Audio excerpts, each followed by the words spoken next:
This is Play-by-Playcast. Is that faster than a Greyhound? The podcast about play-by-play guys. For play-by-play guys, by, I'm told, a play-by-play guy. It's a bold strategy, Cotton. Let's see if it pays off for him. Now here's the host of Play-by-Playcast, Tom Bodett. Wait, the Motel 6 guy? We'll leave the light on for you. No, Joel Godet. Joe Godet. Joel. Joel? Joel, with an L. Okay, here's your host, Joel Godet. Don't worry, nobody's listening anyway. Ground ball right side into the shift to his left. Altuve has it in short right, throws the first, and the Astros are 2017 World Series champions. For the first time ever, the Astros are baseball's best. Hey, welcome back in. Episode number 133 of Play-by-Playcast. Thanks for the subscribe, the stream, the download, the rating, or review. If you get a second to throw some stars or a comment our way on whichever platform you're listening to this podcast, we always appreciate it. My name is, of course, Joel Godet. This is the podcast about play-by-play broadcasters for play-by-play broadcasters, hosted by a play-by-play broadcaster. Professional development podcast that dives into the tips, tricks, experience, stories, process, and preparations of some of the biggest and best play-by-play announcers in the business. Our guest this week on episode 133 is the voice of the Houston Astros on the radio. Robert Ford joins us. Before we get into that, first off, Merry Christmas, Happy Holidays. Kwanzaa has officially started. Happy New Year. This is the final edition of this podcast for 2018. So I hope the year has been great for all of you guys, and the holidays were great for all of you guys. Those that had broadcasts to attend to, those that haven't, I hope you enjoyed the time off. Got the chance to unplug this week.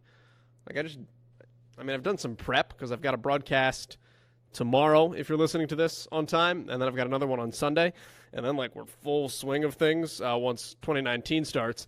But just a good chance to step away. Good little refresh over the last couple of days. It feels good when you're in the thick of things. So hope you guys have all enjoyed that time if you have had it as well. If you have not heard the conversation from last week, Rafael Hernandez Brito, do go back and listen to that one too. Different conversation than we've ever had before on this podcast, in that it's the first Spanish language episode of the pod. Not that it's in Spanish, I don't speak that, so it'd be kind of one-sided and odd. But Rafa is the first Spanish language broadcast we've had on the podcast. Spanish voice of the Cleveland Cavaliers and the Cleveland Browns and the World Series and Super Bowls of years past and the Final Four. And he is one of the preeminent Hispanic radio play-by-play voices in this country. If you have not heard that conversation, what it's like to be in his shoes and what it's like to have grown up in war-torn El Salvador, do go back and listen. I'm better for having done that one, and hopefully you guys will be better for having listened to that one as well. So go take a listen back to last week's episode with Rafa.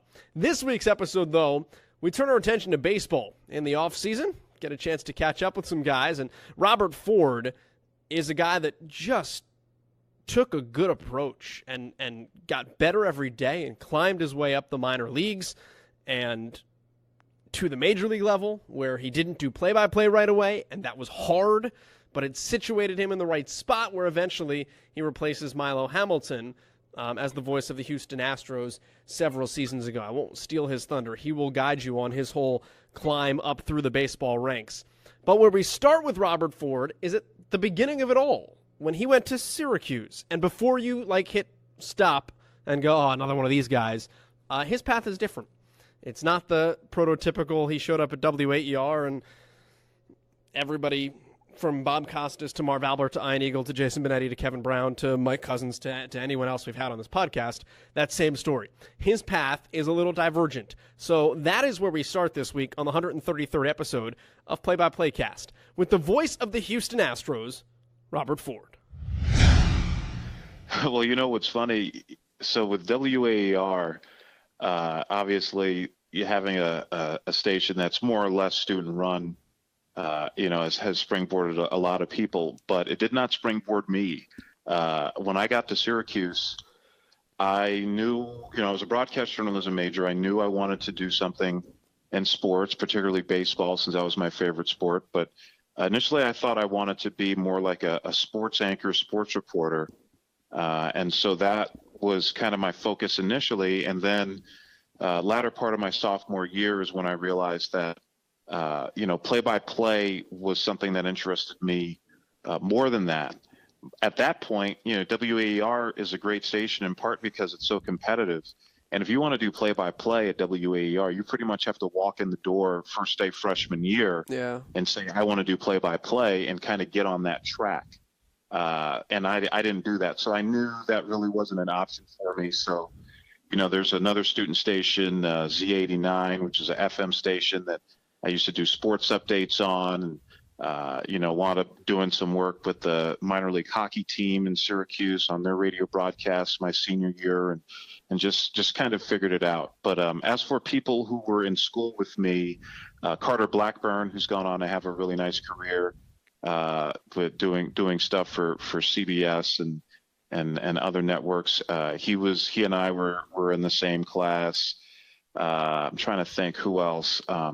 Kevin Cooper, who was the head PR director for the Houston Texans for a number of years, so I still keep in touch with. He was my year as well. Damon Amendolara, who's had a nice career in sports talk, also my year. Andrew Catalan, who's been doing a lot of play-by-play. I know he gets some football games on, some NFL games from time to time. He was also my year. So those are the people, at least that I can think of off the top of my head, who came out of Syracuse same year I did.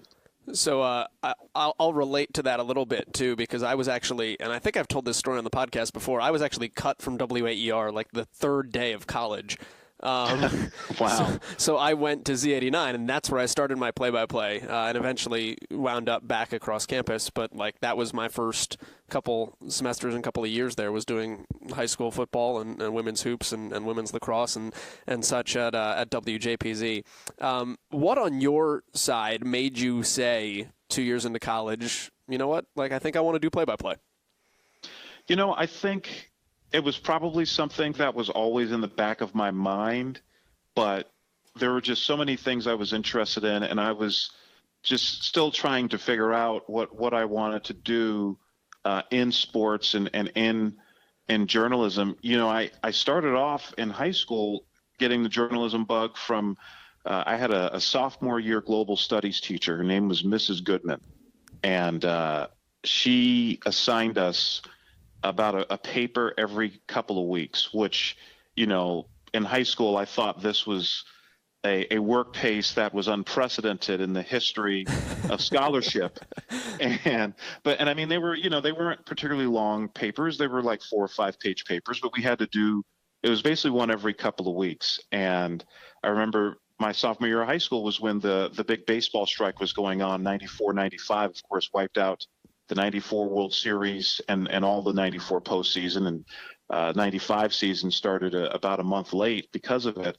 And we had a paper in that class about current events. So of course I wrote about the baseball strike, and I wish I still had that paper somewhere, and, basically, solved all the world's problems, or at least all of baseball's problems in that paper. And I remember after getting that paper back and I got an A on it, Mrs. Goodman pulled me aside and she told me, you're a really good writer. And that was the first time anyone had ever told me that. And she said, you should write for the high school paper, because most of the people who write for the high school paper can't really write, but you can really write. So I thought to myself, well, the high school newspaper at Bronx High School of Science in New York City, they have a sports section. I like sports. So maybe I could write about sports for the high school paper. So I approached the sports editor, and that's how I got started in journalism, and just kind of got interested in journalism from there. And then when I was looking at colleges, I thought broadcast journalism sounded more interesting to me than print journalism did. So that's what I really decided to pursue. So I was still, you have a lot of kids, especially now, who a lot of high schools have opportunities for kids to get on air, whether in school or even externally, but that really wasn't a thing, certainly not at my high school. And I think probably really wasn't as big of a thing back then. I mean, I graduated from high school in 1997. So that really wasn't an option. So I came to Syracuse, I think like a lot of people did at that time, knowing that I wanted to do something in journalism, but not really 100% sure what. And then after taking some classes and just kind of getting a feel for the major and just kind of figuring things out, is when I really felt like I really realized that play-by-play was more interesting to me than anything else broadcast journalism related. Why? What about it? Well, growing up, I think, it's funny when you think back to your life and how you wound up certain places. So the first thing I ever wanted to be when I grew up was a subway conductor on the New York City subway. And the reason was, I grew up riding the subways, grew up in the Bronx, grew up riding the subways everywhere. My mom didn't have a car, didn't even have a driver's license until, I was in middle school, didn't have a car until I was in high school. So, the subway was the way to go. And, I always knew I was able to read a subway map from a very young age. I always knew where all the trains went. And subway conductor, they announced the stops. And so I thought, well, what better job could you possibly have than being a New York City subway conductor? You announce the stops. I already know where all the trains go, and you get to open and close the doors. So, what could possibly be better than that? And sometimes I'd sit on the train with my mom and I would announce the stops like I was a subway conductor to the rest of the people in the subway car. So, I didn't have stage fright, so that was a good thing. And then growing up, when I really started to get into sports, baseball was the first sport that really interested me. And my dad and I grew up in a family of Mets fans, even though I grew up in the Bronx. My parents both grew up in Queens, and my family, they're all Mets fans. And we're talking late 80s, early 90s here when the Mets were one of the best teams in baseball. Of course, won the World Series in 1986, went back to the playoffs in 88.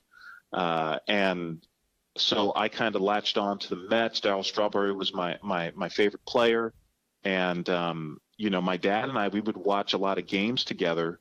My parents were divorced, and I'd spend weekends with my dad, and we'd watch Mets games, and we would obviously talk baseball while watching the games and talk about the Mets, but we would also talk about the broadcasters and the broadcasting. And at the time, the Mets' main television broadcasters on WWOR Channel 9 in New York were Tim McCarver and Ralph Kiner. And, we would talk about the things they were talking about. And Tim McCarver, he was really one of the first broadcasters to do what's known as first guessing, where instead of, second guessing managerial decisions or decisions by players, you try to predict what's going to happen or predict what should happen. And so we would do the same thing. So we'd sit there and we would talk about, strategy and, who might be coming into the game out of the bullpen and who's available on the bench to pinch hit. And, well, there's a left-handed pitcher warming up, so they could use this right-hander to pinch hit, things like that. So we were already talking strategy, and we were already talking about the broadcast and the broadcasters. And so I think that kind of planted the seed of, being interested in baseball, obviously, and being interested in baseball on more than just a surface level. And I think it planted the seed for me that, this play-by-play thing is really interesting. I mean, you get to sit there and you get to talk about baseball, for 3 or 4 hours every night. And I think that really fascinated me. And then when I got to college and started, sports anchoring, sports reporting, just, didn't really have the same buzz to me. You're kind of talking about things after they happen, where play-by-play, you're talking about things as they happen. Instead of going back in time, you're talking about what's going on as it's happening. And I think that aspect of it really appealed to me as well. And it was always baseball. It seemed like it when you made that conscious decision, it was I want to be a baseball announcer more so than just a play-by-play announcer. Yeah, I wanted to do other sports too. I mean, baseball's always been my number one sport. That was the first sport I really got interested in. But I was also, I grew up a huge basketball fan. When I was in high school, it was when the Knicks had those really good teams, including the one in '94 that lost to the Houston Rockets in that great NBA Finals that went 7 games. So I was really into the NBA at that time, and then obviously going to Syracuse, I got more into college basketball, and particularly Syracuse, and I'm still a big Syracuse basketball fan to this day. And so Basketball was definitely on my radar. I was a big football fan as well, more so NFL, a big New York Giants fan, still am a big New York Giants fan.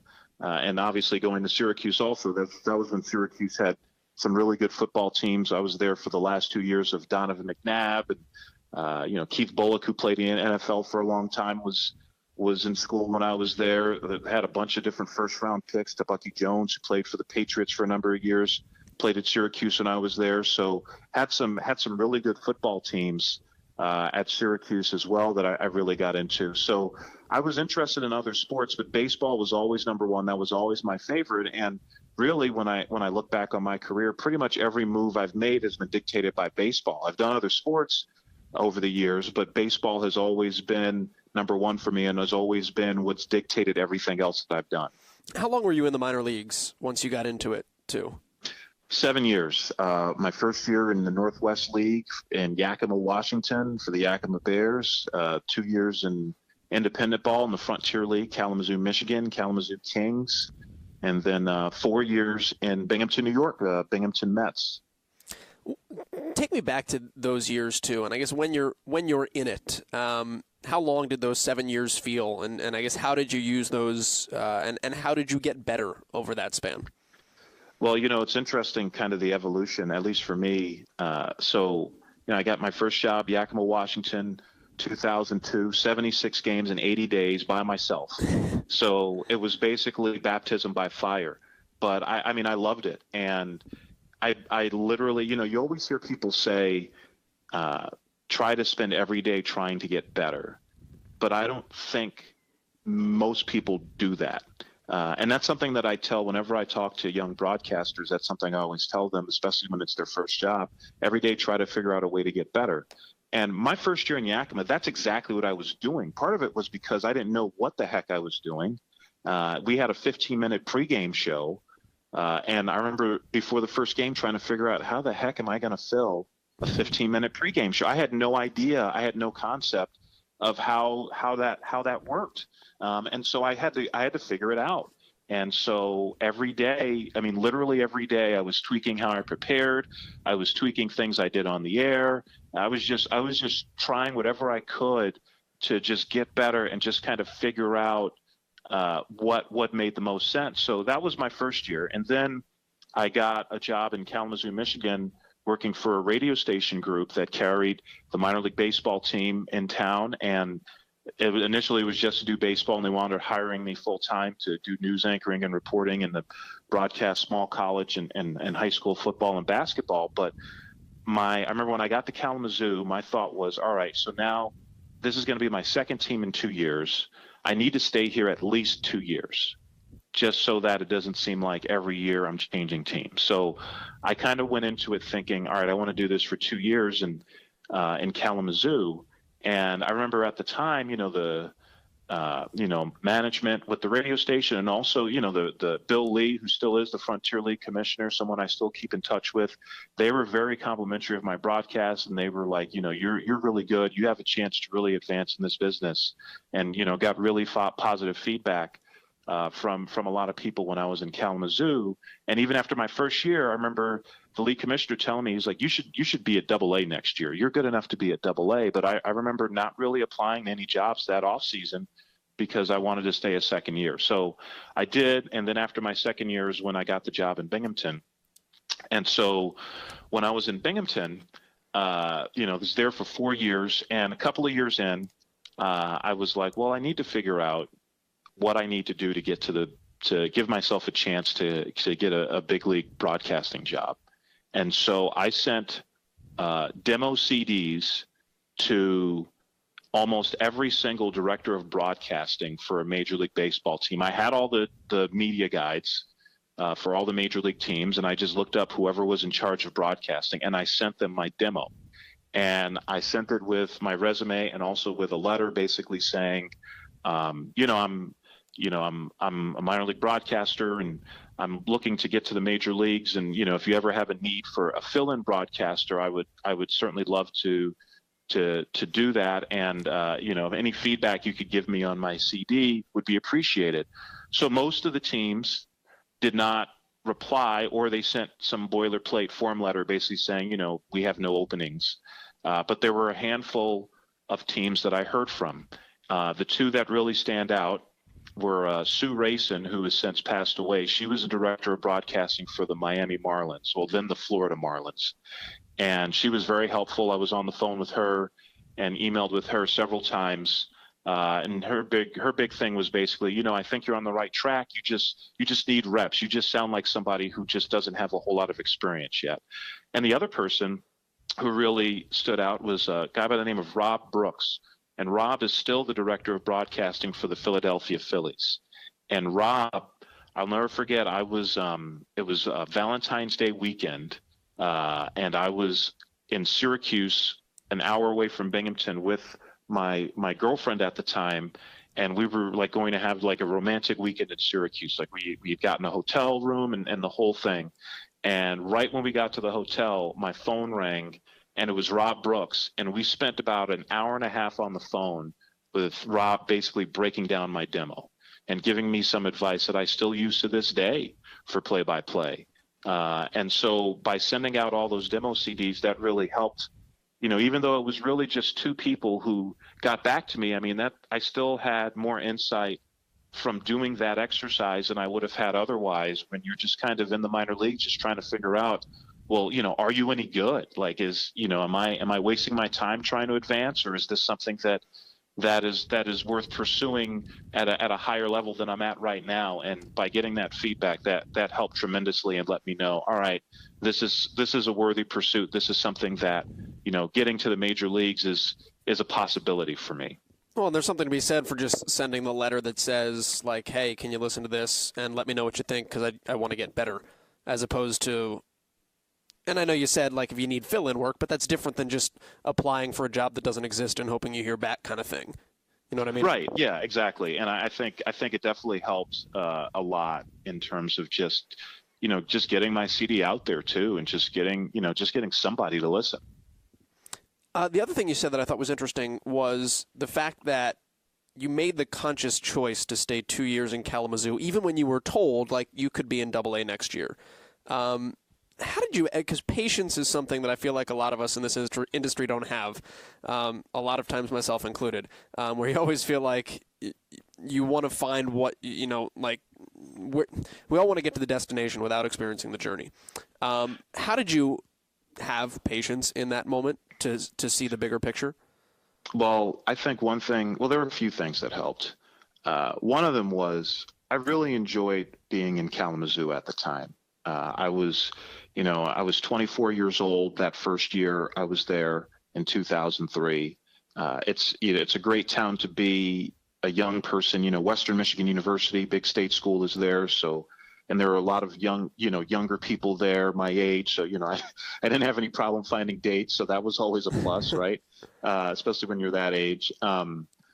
And Kalamazoo's a pretty good town for the size that it is. It's not very big, but it has a lot going on. You're 2 hours from Detroit. You're 2 hours from Chicago. It's actually a pretty good spot. So there was that. There was also the fact that I got a great opportunity there. I came to Kalamazoo. I had never called any sport other than baseball and a handful of high school football games, done play-by-play on the air and gotten paid to do it. When I got to Kalamazoo, they hired me for baseball. They wound up hiring me full-time, and they gave me an opportunity. They were like, all right, you're the play-by-play guy. There was a high school in town, Kalamazoo Christian High School. They're right, all right, you're the play-by-play guy for Kalamazoo Christian High School football and basketball. So I got a chance to call football and basketball and get reps. And I knew if I stayed another year, I'd get even more opportunities to do more games. And I thought that was going to be really helpful to me. And I also got a chance, they also carried the games for Kalamazoo College, Division III school. And I was the color commentator on those football and basketball games. But I did get to do some play-by-play. I'd fill in when the program director who did the games was unavailable for whatever reason. I would get to do play-by-play on those games for Kalamazoo College. And then, so there was that. And then there was also, it was the radio station group. It was Fairfield Broadcasting at the time. It was a locally owned company. The president of Fairfield Broadcasting still showed up every single day in his office. He was a big fan of mine and a big advocate of mine, and I really enjoyed working there. It was a good company to work for. It's, they've since been bought out and all that, and are part of a bigger radio station group now. But it was a really good place to work with a lot of great people, and so I think that also made the decision easier to stick around for a second year. We talk a lot about the play-by-play aspect of all of this too, and why you've chased play-by-play up to this point. And on this podcast, we've had the debate about, do you go somewhere and just do play-by-play, or do you put yourself in a bigger place that opens up different types of doors for you? So when all of that is said and done, kind of walk me through the decision for you to say, why going to Kansas City when you went to Kansas City was the right move for you, and obviously it works out. But how you basically said, you know what, I'm okay if I do something that is not play-by-play to ultimately get me to where I want to be. Well, I think I got to a point in Binghamton. Like I said, I communicated with directors of broadcasting, sent my demos in, gotten some feedback. Was hearing not just from those directors of broadcasting, but from other people that, I was really talented, good broadcaster. I was also doing Binghamton University women's basketball on the radio there and filling in on some men's basketball, and, got some great opportunities, but I was still seasonal and I still wasn't making a whole lot of money. And I was substitute teaching, during the baseball off season, working it around my college basketball schedule. I was also refereeing high school basketball, which I really enjoyed and actually would continue to do if I really had the time to do it. And I was also, doing I was also did some high school play-by-play, some high school basketball, high school football play-by-play, just anything to just have a few dollars in my pocket. And I was enjoying everything that I was doing. I was enjoying being on the air. I was enjoying calling games, whether it was baseball, basketball, or football, regardless of what level it was. But I just felt like I was in a bit of a rut. And, I was getting into my late 20s. I was, in Binghamton, New York, not making great money. And I was getting frustrated. And I think that the Kansas City opportunity came along at the right time. I mentioned the program director in Kalamazoo, who I did Kalamazoo College basketball with and football with. His name is Ryan McGuire.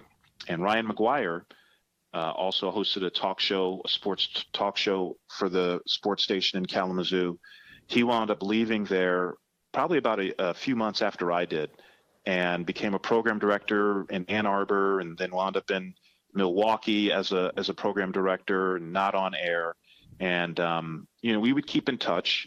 And I remember calling him, and he was about to take the job in Kansas City as a program director for the Royals flagship station. And I had called him because I had seen a job at the station that he worked at in Milwaukee.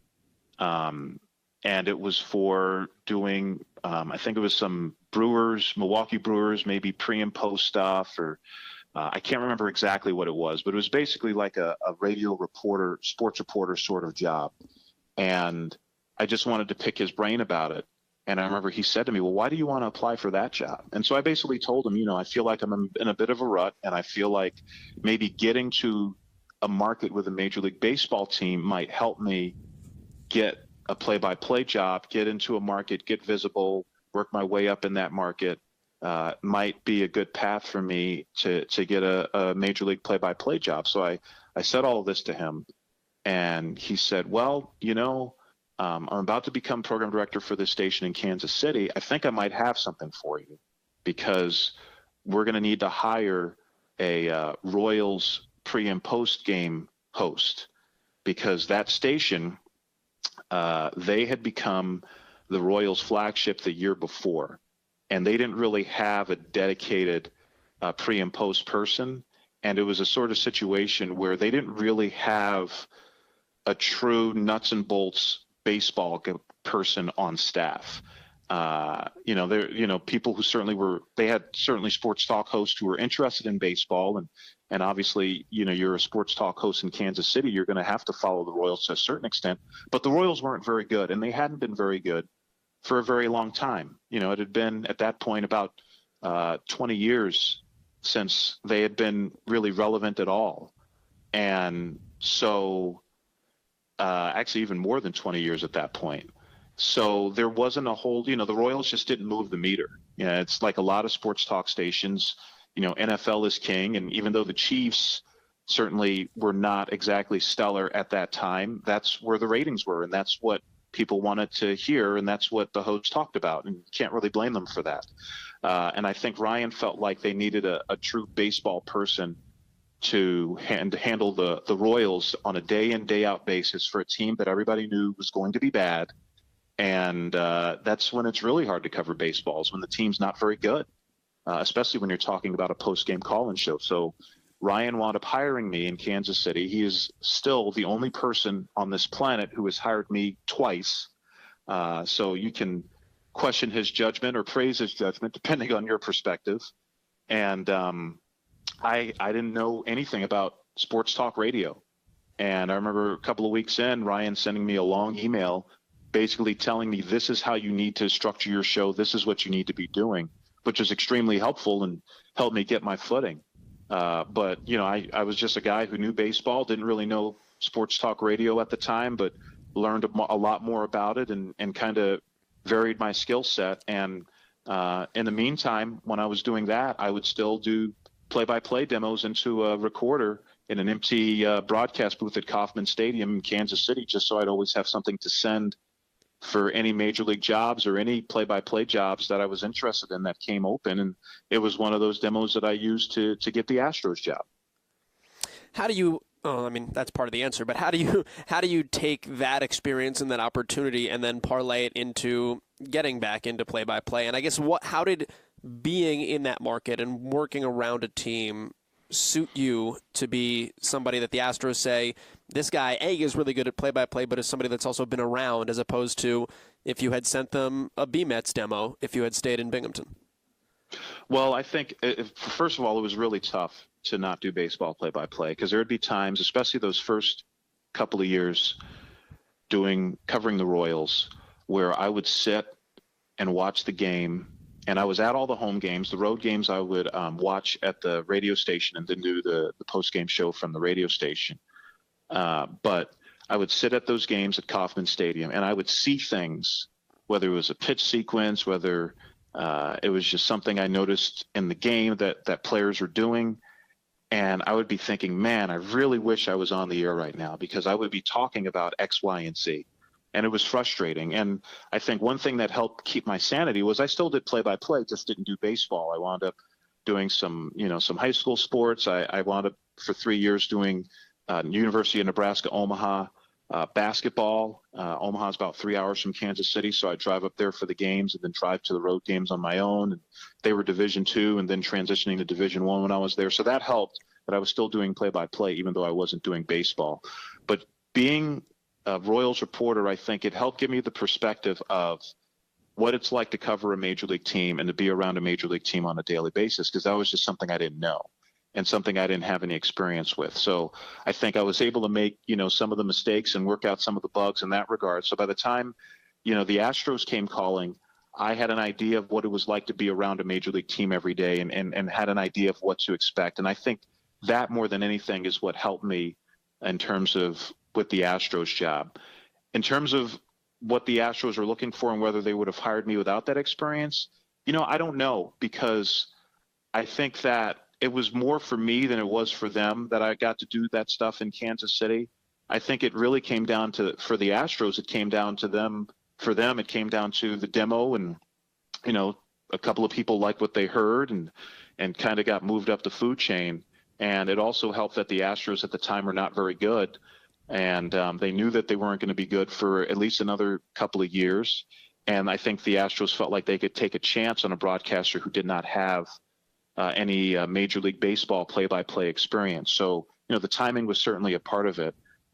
And also, too, I should also mention one thing I did when I was in Kansas City, and it's something that I always advise young broadcasters to do, because no one will know what your career goals are and what your aspirations are unless you tell them. And you don't want to do it in a pushy way and make it seem like, you just have blinders on, and you only care about that one thing. But you want to let people know that, hey, play-by-play is what I want to do, and I want to be a Major League Baseball play-by-play broadcaster. And the Royals at the time, and still actually to this day, their VP of Communications and Broadcasting is a guy by the name of Mike Swanson, who everybody calls Swanee. And Swanee's been around a very long time. He's worked for a few teams, and he's in charge of the broadcasting for the Royals. And I remember once I got comfortable enough around him and had been around the team for a couple of months or so, or 3 months, I mentioned to Swanee that, play-by-play was something I had experience in, and, that's something I wanted to do at the major league level. And I asked him if he would listen to a demo of some of my stuff from Binghamton. And he said, yeah, I'd be more than happy to.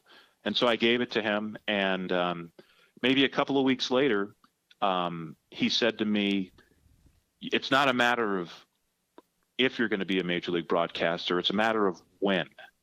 And he's like, I really liked your demo. And I think, he gave me some really, really positive feedback. And, I would talk to him every off season about, possible major league openings and what he knew and that sort of thing. And when I told him I was interviewing with the Astros, he said, he'd call them and put in a good word for me and was extremely helpful. But none of that happens if I don't make it clear that, hey, play-by-play is something I want to do, because otherwise people are just going to assume, oh, well, this guy, he just wants to do Royals pre and post the rest of his life, or sports talk radio. And that wasn't the case. So you have to let people know this is what you want to do. What makes good baseball play-by-play to you then? And I guess you can tackle that from two different ways. What is it that, from the purist standpoint, maybe it's the same thing, but what is it like when you look at it and say, this is great baseball play-by-play on one hand, and what is it that maybe you find sits better with like those in hiring positions, things that they want to hear first and foremost? Well, I think there are two major components to play-by-play in general, not just baseball. I think you have to be descriptive when we're talking on radio, and you have to be entertaining. And now those two things are rather broad, so they encompass a lot of different things. And when I say descriptive, I'm not just talking about describing exactly what's happening on the field to the listener who's not watching the game, but I think it also comes down to timely statistics and backgrounds of players, and being able to be a storyteller, whether it's the story of a particular player or a particular team or a particular coach or manager.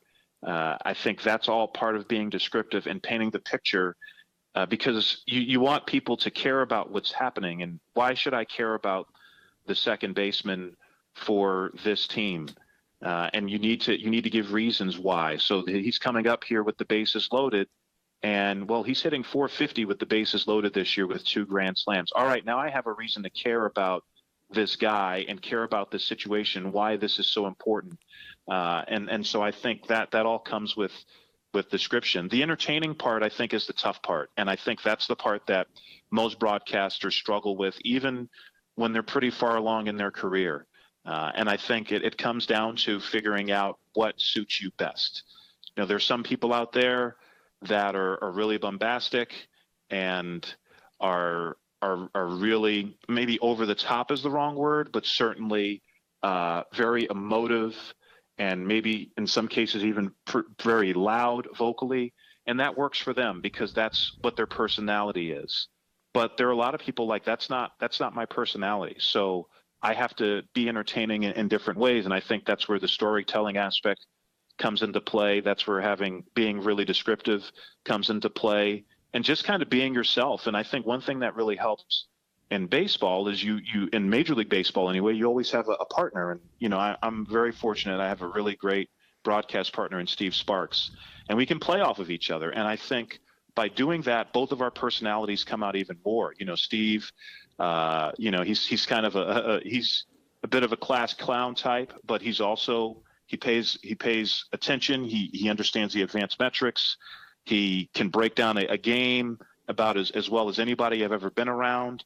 So, we can get really serious together. We can be slapstick together. We can be funny together, depending on what the situation calls for. And, so the entertainment factor, I think, is there in part because of the interaction that he and I have with each other. But I think it comes down to figuring out what your strong suits are and what you're best at. And I don't think it's something that people have an answer for when their career starts. I think it's something that develops over time. And, it's probably still developing for me, even though, this is 17 years in baseball or however long it's been now. I think it's something that's always going to be constantly evolving. So I think those are the big things. And when I listen to games, and I listen to a lot of play-by-play, I have satellite radio in my car. I'm always listening to a baseball game when I'm driving home after an Astros game, or even if I'm driving to the park, if there's a day game going on and we have a night game.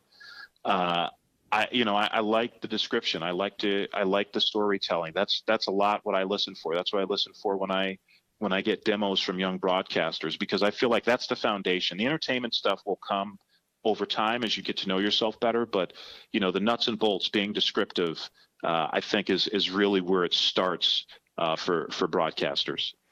You mentioned working with Steve Sparks a little bit, and I'm curious how you work with an analyst. And I know there's different ways to do it across baseball. Some guys will not use the analyst as much when they're just calling games, and you'll hear them very scarcely. Sometimes it's a very free-flowing conversation. What's the best way that you have found to play back and forth off of people and drive conversation? And it's different than football and basketball in terms of using an analyst, and that's why I think baseball can be an interesting challenge, particularly because a lot of us come through the minors doing it solo. Yeah, I think that was a big challenge for me when I got the Astros job, is I had done some stuff with analysts here and there, but it was a much different situation. And I really hadn't done any baseball with a consistent analyst, like a true analyst, somebody who had played the game and was my equal. I had interns in Binghamton that were on the air with me, but that's a little different situation because, I'm the lead guy and this person's the intern. And I had some interns that were very talented, but it's not the same dynamic. And so that was something that I really struggled with. And, Milo Hamilton, who I basically replaced as the Astros main play-by-play guy, Hall of Fame broadcaster, he actually gave me some pointers early on. And that was one of the first things he asked me when I got the Astros job and got to Houston and met him for the first time, was he had asked me if I'd ever worked with an analyst before. And I told him not really. I didn't realize how big of a learning curve it was going to be. I think it really helped being with somebody like Steve Sparks, and we started the same year, Steve and I. And so I think that really helped because we were able to kind of grow and learn together. And I think it's something that, even going into this year, I came into it thinking about, all right, some things that I wanted to make sure I did to make sure Steve's voice was heard enough and that his expertise was heard. Because I think one thing that's important, there are things that I know about the game and, there's knowledge that I have about the game, but I think sometimes there's certain things that sound better and have more credibility when they're coming from Steve because he played and, he's been around the game for a very long time. And so because he's the former player, I think there are things that come from him that just sound better and work better for listeners because they're coming from Steve. So, one thing I really wanted to work on this year was kind of coaxing more of that out of him and making sure that. What kind of tactics did you? Tactics makes it seem kind of like crass, but yeah, what are the ways that you went about setting somebody up or bringing more out and letting them shine more? Well, I think one thing that I had to get better at and had to work on was, I think sometimes there's kind of an ebb and flow to the way a baseball game goes and the way a baseball broadcast goes, especially, Steve and I have worked together for a few years. And I'd gotten to a point where I wasn't engaging him in the sense that I wasn't asking him as many questions. And, I would just, call the play or talk about whatever, and then just kind of sit back. And if Steve said something, I'd let him go ahead. If he didn't, then I would just go on with something else. And I think I've realized that I needed to do a better job of, something would happen, or maybe I would notice something, or, just even if it's something as simple as, let's say, a pitcher throws 3 straight curveballs to a particular hitter, and just saying something along the lines of, now that's 3 straight curveballs to, Jose Altuve. He hasn't really seen a lot of fastballs lately. And then, then you're opening up a conversation, and, I'm bringing Steve in and giving him a chance to maybe expand on that. And just little things like that, asking questions, and even questions you may know the answer to. And sometimes the questions you know the answer to that you ask your analyst are the best questions to ask, because it may be something the two of you already discussed. And so you already know where he's going to go with it. Sure. And I think that really helps. And, there'll be times too where maybe Steve will say something to me between innings, like say an inning ends and something happens, and Steve will say something to me between innings, and I'll say to him like, hey, let's talk about that next inning. I'll lead you into it. And so then, we'll come back, and he already knows, I'm already setting him up, doing more things like that. Because, obviously I like calling games. I like being on the air, but, I also recognize I'm part of a team, and it's not all about me, and I don't want it to be all about me. I want to make sure that my analyst, whether it's Steve, whether it's somebody else, that they get a chance to shine as well and be the best that they can be as well, because that's how you have the best possible broadcast. Let me ask you the quintessential, or maybe it's either all about you or not about you moment. Tell me what it's like to call the final out of a World Series and how you approached that, because obviously it's so monumental that you want to get it right, but at the same time you don't want to overthink it, because then you're almost bound to get it wrong. Well, first of all, the World Series in general, I mean, anybody who's involved in baseball, regardless of what level you're involved in baseball, whether you're a player, whether you're a manager, whether you're a ticket sales guy, it doesn't matter what you do. This is why you do this, is to be part of a World Series in some capacity. And it is, going into it, obviously, you think, hey, this would be awesome. But it just exceeds expectations. I mean, it's unlike anything else I've ever done and probably ever will do professionally. And then it wound up being a great World Series that wound up going 7 games, and, 2 really great teams, really the 2 best teams in baseball in 2017, the Dodgers and the Astros, over the course of the year. So, and you don't always have matchups like that. So it was special for a number of reasons. Then you throw in the fact that the Astros have never won a World Series. And I've always been something, and I know there's varying schools of thought on this.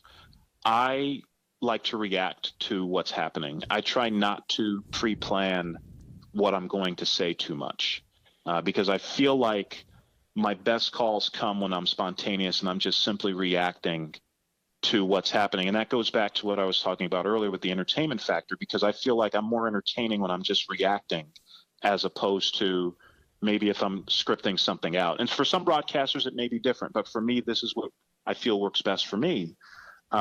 So Game 7, the Astros, they win Game 5, an epic baseball game, 10 innings, winds up going well into the night, and just a classic World Series game, 13-12.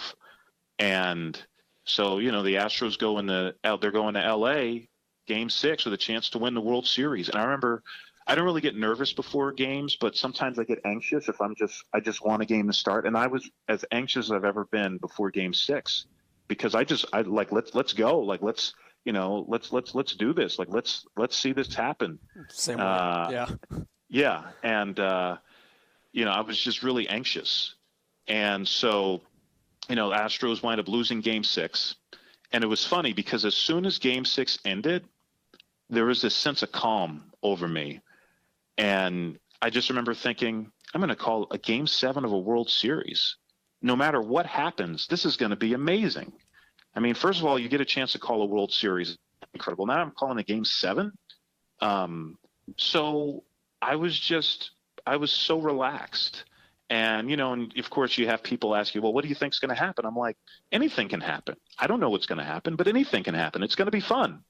And so, Game 7 rolls around, and, the Astros jump out to an early lead. Springer gets on base early in the game and scores, then winds up hitting a big home run. They knock Yu Darvish out early, and basically are able to. I mean, I don't think you ever really cruise in a playoff game, but they came as close to doing that those last few innings. And then Charlie Borton was just outstanding for the final 4 innings. So, we get to the 9th inning, and I'm already starting to think about, okay, this is going to happen. And remember, the first batter of the inning sees a few pitches, makes an out. Then next guy comes up, makes an out. And so then I'm thinking, all right, there are 2 outs, and I'm already starting to think about setting the scene and setting up just kind of the moment that's potentially about to happen. So I'm thinking about all this and kind of just processing in my head, what I want to bring up, what I want to talk about, and just kind of just setting the stage. And Corey Seager comes to the plate, and what does he do? He swings at the very first pitch and grounds out, and the World Series is over just like that. And so I was thinking about all these things about how I wanted to set the scene and build the anticipation and build the moment. And Seager swings at the first pitch. And so before I could really blink, it was over. And so, again, I just reacted, which is what I always tend to do. But yeah, it was almost, it was exciting, obviously, but it was almost like, wait, that just happened. Like, wait, this is over? This is it? And it was incredible because of the fact that, you're already thinking about all the things you want to say and all the things you want to get to. And, well, hey, thanks a lot, Corey Seager. Were you happy with it? Yeah, I mean, I think most broadcasters, and I'm sure you're this way too, Joel, but I think, most broadcasters are their own worst critic. So, yeah, I mean, could I have done things a little differently? Yeah, sure. I mean, I kind of wish, because I said my initial call was, the Astros are 2017 World Series champs. If I could have done it all over again, I would have made sure Houston was in there. The Houston Astros are 2017 World Series champions, little things like that. I was very happy with the way I kind of tied a bow around it, because after I said that call, I kind of laid back for a little bit. And I probably would have laid back longer if the game was in Houston as opposed to LA, because obviously there would have been more crowd noise. But in LA, there wasn't quite as much, although there were quite a few Astros fans, of course, who made the trip. But I laid back for a little bit and kind of let the crowd noise tell the story. And then I came back with this wasn't something I had thought about beforehand. It was just something that came to me. And I just said, for the first time ever, the Astros are baseball's best. And of all the aspects of that final call, that's the part I was most proud of, because I just thought that, kind of summed up the moment and summed up, what just happened right now. Not only did we just see the Astros win the World Series, but this is the first time they've ever won a World Series. And it was such a huge moment, obviously, for the city of Houston, with everything they went through with Hurricane Harvey that year, and still recovering from it to this day, and probably will be for a very long time. And, just everything that just took place that, made that season a very special season. That was that last part was the part of the final out call that I was most proud of. And probably, this is a compliment, sounds like something you would script. So it just works the right way. You know what I mean? Yeah. No, I would agree with that. And, it's funny because once the Astros got to the World Series, like I said, I try not to script things out too much. And I remember there would be times whether I'd be driving or I'd be doing some game prep or whatever it was, and it would pop into my head, what are you going to say when the Astros win the World Series? And whenever I'd have that thought, I'd immediately push it out of my head because I just didn't want to think about it. And then, of course, you have people ask you, well, if the Astros win the World Series, what are you going to say? And I just didn't want to think about it because I just wanted to react. All in all, I was pretty happy with how I reacted. Well, Robert, if people want to hear more of you or follow you on social media, how do they find you? Twitter and Instagram, RA Ford3 is my nom de internet. That is Robert Ford joining us here on Play-by-Playcast. He is the voice of the Houston Astros. Many thanks to him for taking the time. Cool to hear the perspective of calling that final out in the World Series. And I mean, we talk so many times about scripting a call or thinking about what you're going to say or how organically you handle big moments. Really good approach. And like we said on the pod, what happened organically probably came out to be better than anything he would have planned previous to that. So we've had a couple different guys take a couple of different routes on this podcast and explain how they went about handling giant situations. Liked listening to how Robert went about that and the way that he prepared for what was going to be a huge moment, not just for himself as a broadcaster and not just for the team, but also for the city of Houston. So many thanks to Robert Ford for joining us again here this week. And as he said, you can hit him up on social media across platforms and reach out to him. If you liked the episode, let him know. And as always, do that for all the guests that we have here this week. That'll do it, though, for this week and for 2018.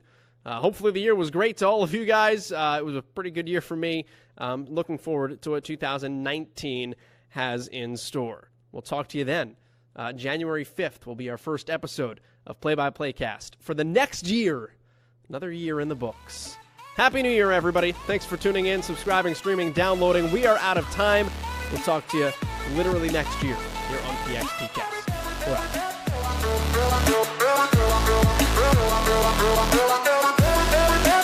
And that will do it from St. Louis, where the score is inconclusive.